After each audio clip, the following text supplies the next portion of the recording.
Hey everybody, today we're reading Matthew chapter 22 from the NASB Bible. Go ahead and grab your Bibles and read along with me, Matthew chapter 22. Jesus spoke to them again in parables, saying, "The kingdom of heaven may be compared to a king who gave a wedding feast for his son. And he sent out his slaves to call those who had been invited to the wedding feast, and they were unwilling to come. Again, he sent out other slaves, saying, 'Tell those who have been invited, behold, I have prepared my dinner. My oxen and my fattened livestock are all butchered, and everything is ready. Come to the wedding feast.' But they paid no attention and went their way, one to his own farm, another to his business. And the rest seized his slaves and mistreated them and killed them. But the king was enraged, and he sent his armies and destroyed those murderers and set their city on fire.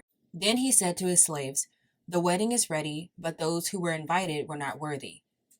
Go therefore to the main highways, and as many as you find there, invite to the wedding feast.' Those slaves went out into the streets and gathered together all they found, both evil and good, and the wedding hall was filled with dinner guests. But when the king came in to look over the wedding guests, he saw a man there who was not dressed in wedding clothes. And he said to him, 'Friend, how did you come in here without wedding clothes?' And the man was speechless.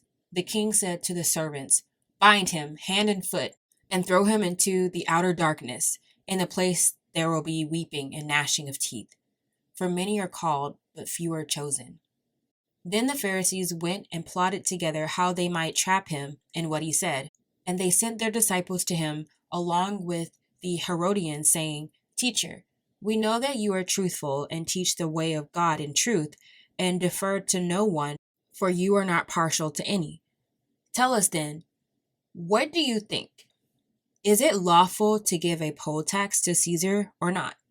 But Jesus perceived their malice and said, 'Why are you testing me, you hypocrites? Show me the coin used for the poll tax.' And they brought to him a denarius. And he said to them, 'Whose likeness and inscription is this?' And they said to him, 'Caesar's.' Then he said to them, 'Then render to Caesar the things that are Caesar's, and to God the things that are God's.' And hearing this, they were amazed, and leaving him, they went away.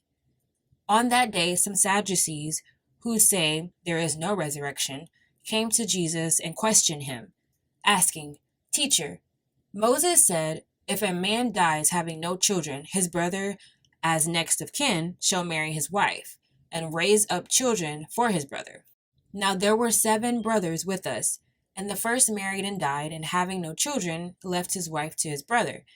So also the second and third, down to the 7th, the last of all, the woman died.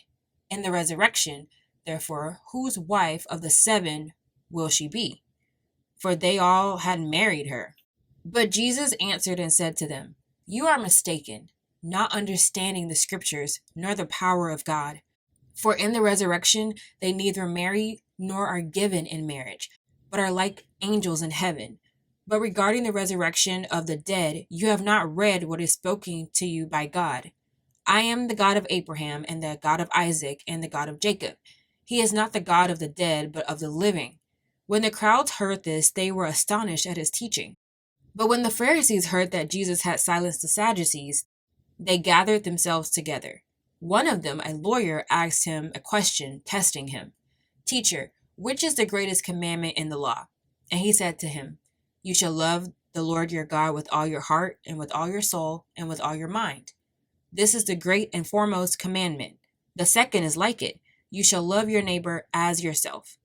On these 2 commandments depend the whole law and the prophets.'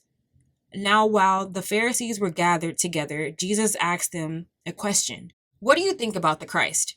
Whose son is he?' They said to him, 'The son of David.'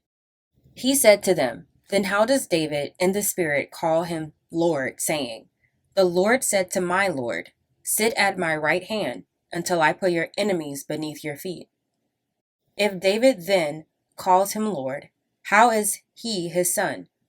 No one was able to answer him a word, nor did anyone dare from that day on ask him another question.